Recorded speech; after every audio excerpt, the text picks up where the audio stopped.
Chères apprenantes, chers apprenants, la séquence d'aujourd'hui, ce qui s'intitule l'étude morphoscopique des sédiments, s'inscrit dans le cadre de l'étude des phénomènes géologiques externes et représente la deuxième partie de notre premier chapitre, à savoir la réalisation de la carte paléogéographique d'une région donnée.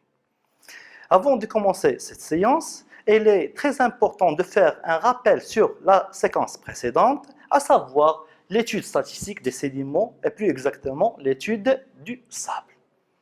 Et par la même occasion, je tiens à recommander à mes chers élèves qui n'ont pas encore consulté cette séquence de la voir car elle est d'une importance capitale dans notre étude. L'étude statistique, c'est une étude granulométrique qui consiste en l'analyse de la distribution statistique des classes des particules élémentaires d'un sédiment. Son principe est basé sur la classification des grains de sable selon la taille en utilisant la technique du tamisage. Et ceci dans le but de se renseigner sur les agents du transport, les milieux de sédimentation, afin de pouvoir reconstituer l'histoire géologique des paysages sédimentaires. Qu'est-ce qu'il faut retenir à travers cette séquence ? Tout simplement, c'est que l'étude statistique du sable s'est déroulée en 3 phases. La première phase a commencé par une préparation de l'échantillon, et ceci dans le but d'éliminer tous les débris qui peuvent influencer négativement notre étude. Par la suite, on a pris 100 grammes de notre échantillon qu'on a mis dans une colonne de tamis dont le diamètre des mailles est décroissant, et ceci dans le but de séparer les différents grains de notre sable en fonction de leur taille. Après, on a pesé la quantité récupérée dans chaque tamis et on a noté nos résultats dans un tableau. Ces résultats étaient le siège de la deuxième partie et qui concerne le calcul des fréquences et des fréquences cumulées de ces grains. Et également, ces calculs vont nous permettre de réaliser des présentations graphiques qui concernent à la fois la réalisation de l'histogramme ainsi que le traçage des courbes de fréquence et des courbes cumulatives. L'analyse des courbes de fréquence, par exemple, nous a permis de tirer des informations sur le sable étudié. Comme vous savez très bien, la courbe de fréquence peut présenter un seul mode. Dans ce cas, on parle d'une courbe unimodale. Mais parfois, il peut représenter 2 ou plusieurs modes. Dans ce cas, on parle des courbes bi- ou plurimodales. Dans le cas des courbes unimodales, elle peut être étroite. Ceci veut dire tout simplement que notre échantillon est homogène et bien classé. Donc, il peut être soit un sable de plage lorsque ces grains sont grossiers, et dans ce cas, l'agent du transport est à la fois l'eau et le vent. Comme il peut être un sable saharien, c'est-à-dire d'une dune désertique par exemple, lorsque ces grains sont fins. Et dans ce cas, l'agent responsable du transport de nos particules est le vent. Lorsque notre courbe unimodale est large, ceci dit tout simplement que notre sable est mal classé, et dans ce cas, il s'agit bien d'un sable fluviatile dont l'agent du transport est l'eau. Mais par contre, lorsque notre courbe est bi- ou plurimodale, ceci signifie tout simplement que notre sable est hétérogène et non classé, et il s'agit bien d'un sable mélangé, c'est-à-dire qu'il est composé à la fois par des grains grossiers et des grains qui sont fins. Par contre, l'analyse de la courbe cumulative nous permet à la fois d'évaluer l'homogénéité de notre sable étudié ainsi de déterminer son origine. En ce qui concerne l'évaluation du classement du sable étudié, cela peut être réalisé par la détermination graphique des valeurs des quartiles Q1 et Q3 à partir de notre courbe cumulative. Ces deux valeurs vont servir au calcul de l'indice de classement S0 selon la formule suivante, c'est-à-dire S0 est égal à la racine carrée de Q3 sur Q1. Cette même valeur de S0 va nous permettre d'évaluer le classement du sable étudié, et ceci en se référant au tableau suivant. Donc si la valeur de S0 est inférieure à 2,5, cela veut dire que notre échantillon est très bien classé. Par contre, si la valeur de S0 est largement supérieure à 4,5, ceci dit que notre sable est très mal classé. En ce qui concerne maintenant la détermination de l'origine du sable étudié, cela peut se faire par la comparaison de notre courbe cumulative avec les courbes cumulatives de référence. Donc, comme vous voyez dans cet exemple, on a une courbe cumulative qui présente une allure sinusoïdale, et c'est le cas pour la courbe du sable de plage ou même le sable éolien. Mais vu que les grains de notre échantillon ils sont grossiers, donc on peut déduire tout simplement qu'il s'agit bien d'un sable de plage. Donc, comme vous voyez, l'étude statistique nous a permis de tirer des informations, que ce soit sur l'homogénéité du sédiment, l'agent du transport, ainsi que sur le milieu de sédimentation. À présent, et à travers la deuxième séquence, on va s'intéresser surtout à l'étude morphoscopique des sédiments. Donc, les objectifs fixés sont comme suit. Donc, à la fois, ça permet la détermination des caractéristiques morphologiques des constituants de sédiments, comme elle permet de mettre en relation ces caractéristiques morphologiques et la dynamique du transport et les conditions de sédimentation. En réalité, cette deuxième séquence sera réalisée en deux parties. La première partie concerne l'étude morphoscopique des grains de sable, alors que la seconde sera réservée à l'étude morphoscopique des galets. Mais avant de commencer, on doit se demander qu'est-ce que ça veut dire une étude morphoscopique des sédiments. Donc, elle a été définie comme étant l'examen de la forme et de l'aspect de surface des sédiments par observation microscopique ou même par une observation à la loupe binoculaire. Mais à quoi sert cette étude? Il est évident que les sédiments détritiques subissent au cours du transport des changements morphologiques qui modifient progressivement leur aspect et leur forme d'origine. L'étude morphoscopique met en évidence les traces et les indices morphologiques de l'usure subie par les éléments détritiques d'un sédiment, et ceci pour permettre de connaître le degré et la nature de l'usure subie par les sédiments au cours de leur transport, et donc déduire l'agent du transport et son importance, ainsi la détermination des conditions et les milieux de sédimentation. Commençons tout d'abord par la première partie qui concerne l'étude morphoscopique des grains de sable.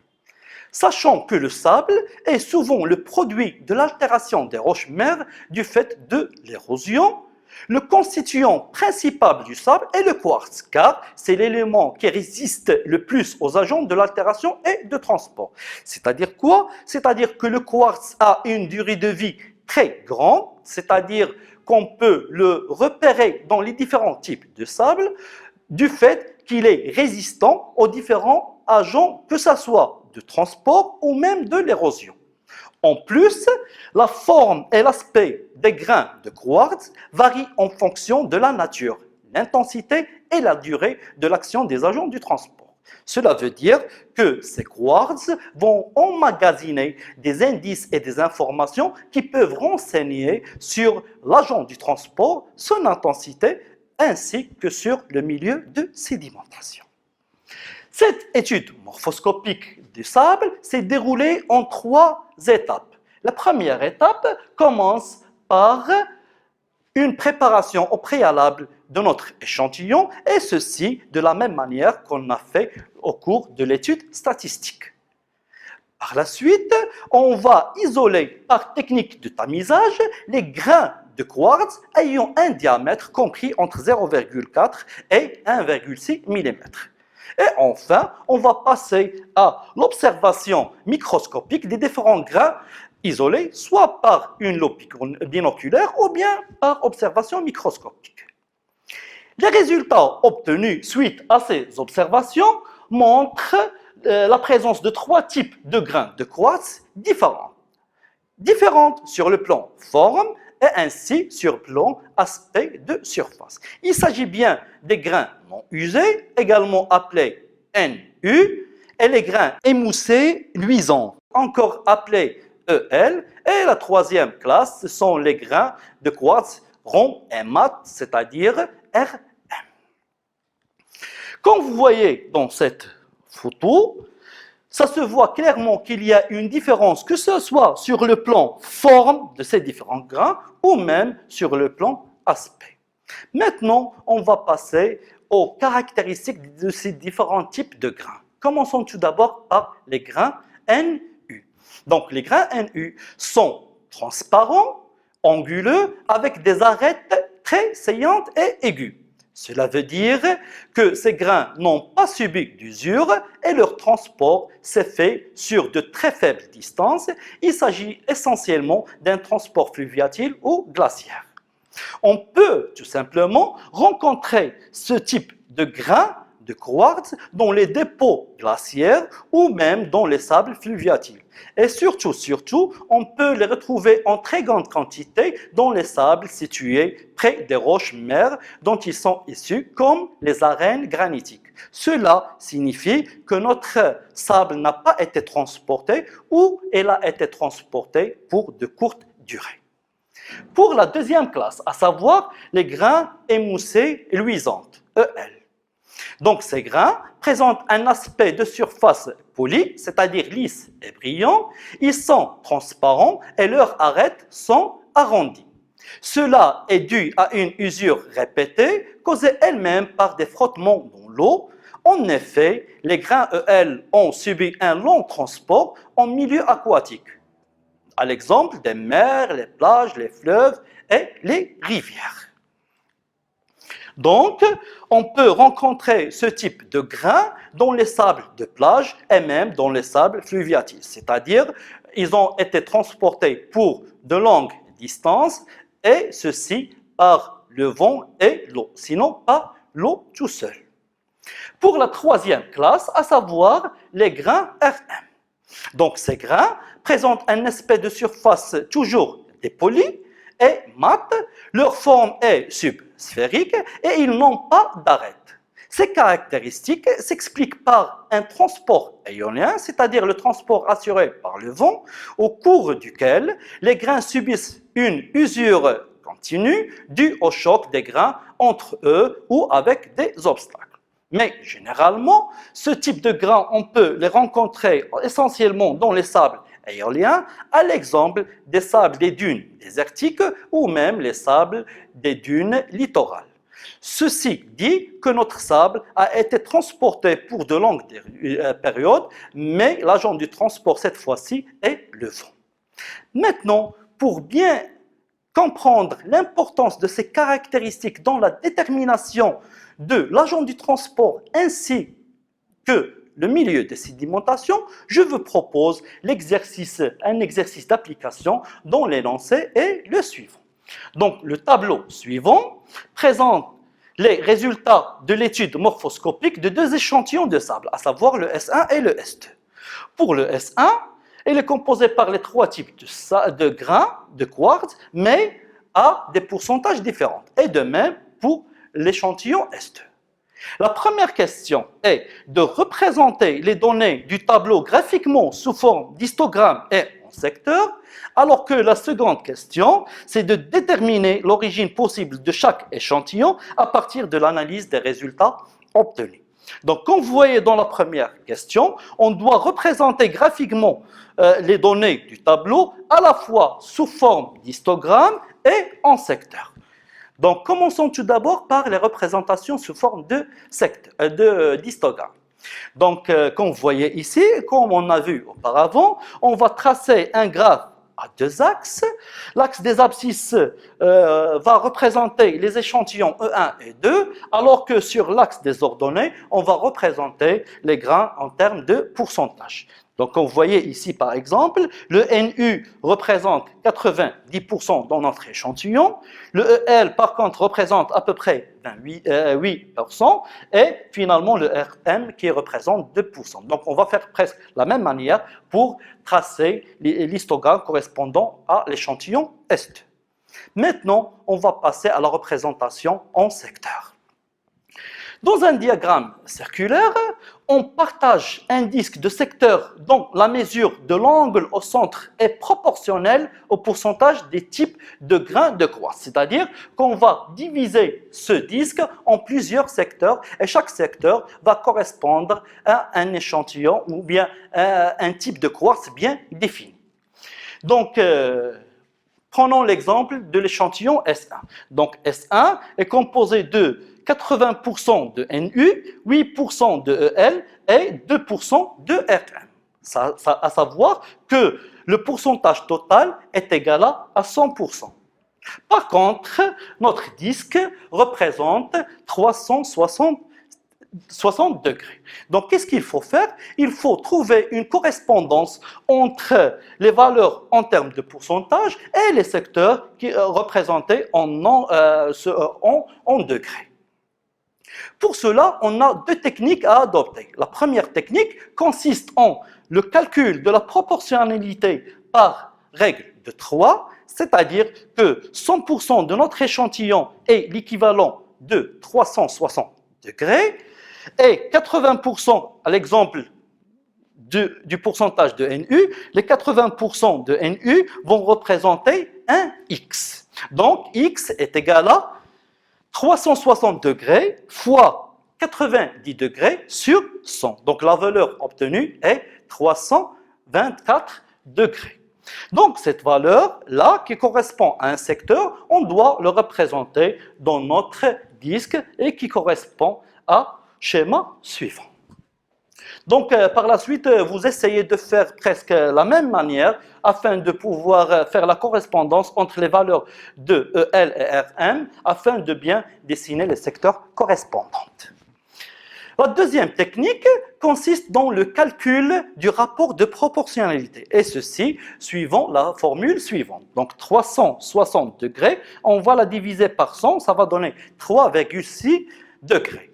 Par la suite, on va multiplier les valeurs en termes de pourcentage des différents grains de quartz par cette valeur afin de trouver la proportionnalité entre les valeurs en pourcentage ainsi que les angles en degrés. Donc 90% multiplié par 3,6, ça va donner 324 degrés et ils sont représentés dans le secteur de cette manière-là. 8%, on va la multiplier par 3,6, ça va donner 28,8 et en représentation graphique, il va être représenté par la couleur bleue. Donc le bleu représente le EL. Et enfin, 2 qui représente le pourcentage, 2% qui représente la Rm, on va la multiplier par 3,6, ça va donner 7,2 et on va la représenter également dans notre disque. Et finalement, on va avoir un résultat pareil. Donc, cette manière-là nous a permis de réaliser les graphiques en secteur pour les deux échantillons, comme le montre la figure suivante. Donc, vous voyez clairement qu'il y a une différence en termes de pourcentage ou bien en termes de secteur des différents grains au sein du même échantillon, comme il y a une différence dans la répartition de ces grains dans les échantillons S1 et S2. Maintenant, en ce qui concerne la détermination de l'origine possible de chaque échantillon.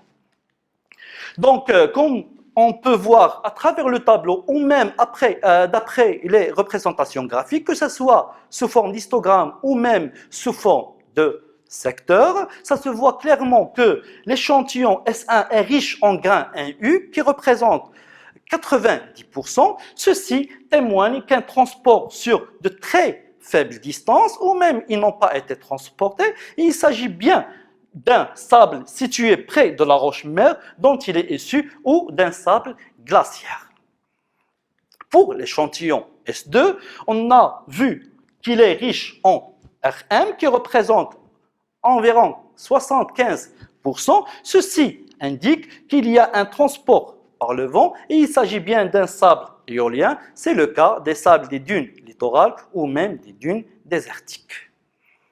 Maintenant, on va passer à la deuxième partie qui consiste en l'étude morphoscopique des galets. Les galets sont définis tout simplement comme étant des cailloux arrondis par une usure mécanique, éolien fluviatile, côtière ou même glaciaire. Leur diamètre varie entre 20 et 200 mm.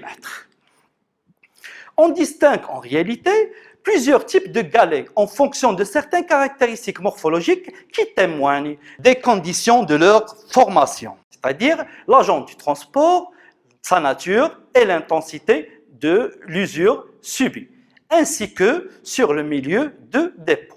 Donc, quand vous voyez donc ces photos, ça se voit clairement qu'il y a une différence entre ces différents types de galets, ces différences, que ce soit sur le plan forme ou même sur l'aspect de leur surface. Le tableau suivant représente les principales caractéristiques morphologiques des galets et le mode de transport qu'a subi chaque type de ces galets. Par exemple, le galet fluviatile, c'est un galet émoussé, c'est-à-dire que les angles viennent être usés. Le degré d'émoussement témoigne de l'intensité, la durée et la distance du transport par l'eau des fleuves ou même l'eau des rivières. Par contre, le galet de plage, qui a une forme aplatie dans les plages plates et globulaire dans les plages rocheuses. La présence des trous arqués, il s'agit de traces de choc dues à la force des vagues. Troisième type de galet est les galets éoliens.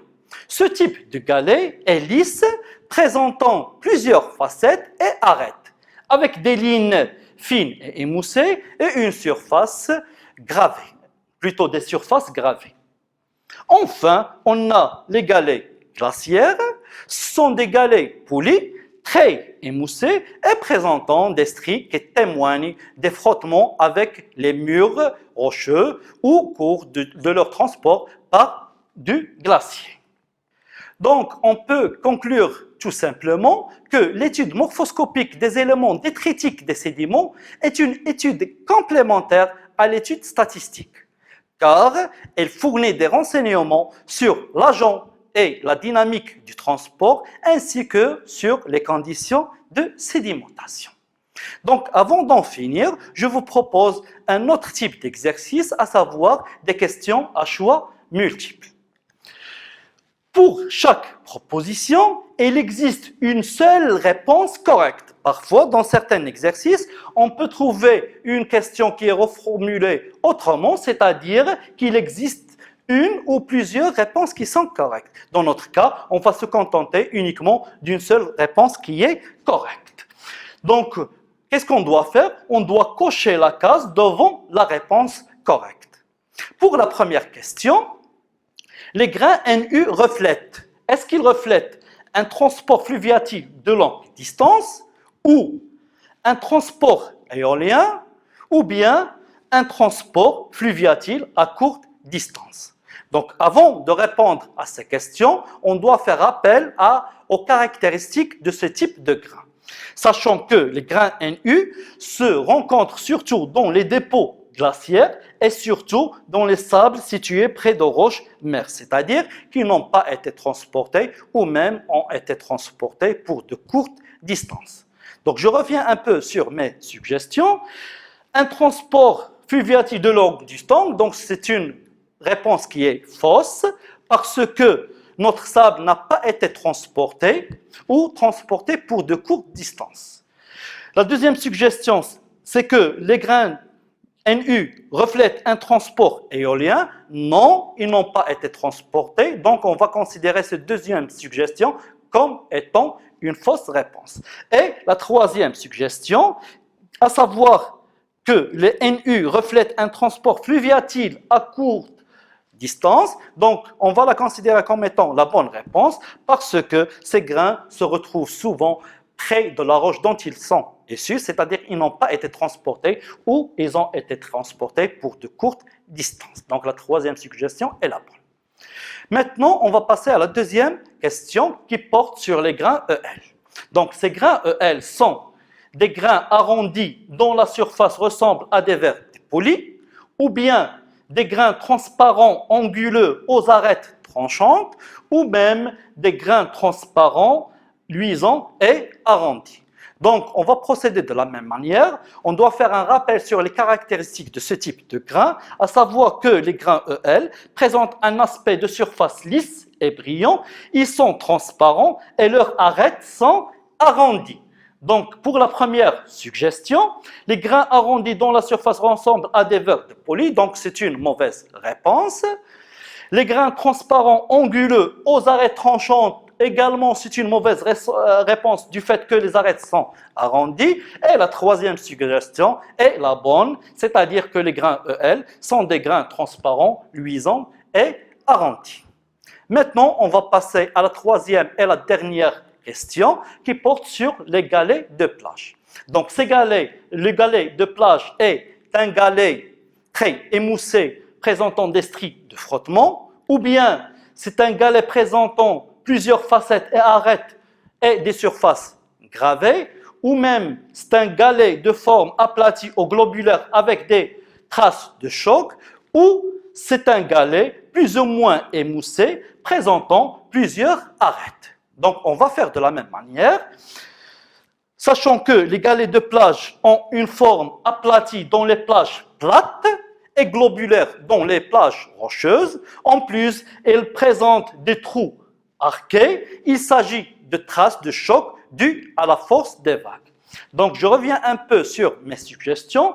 Donc, c'est un galet très émoussé présentant des stries de frottement. Donc, c'est une mauvaise réponse. Ce sont des galets présentant plusieurs facettes et arêtes et des surfaces gravées. Non, toujours, c'est une mauvaise réponse, ou bien c'est une fausse réponse.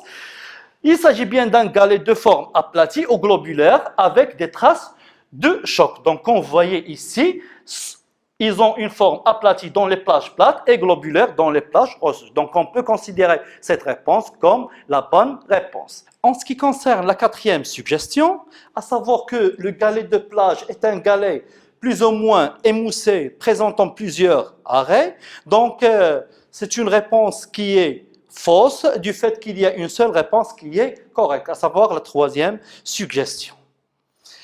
Donc, notre séance prend fin. Je vous remercie encore une fois pour votre attention et on se donne rendez-vous dans la séquence prochaine. Merci.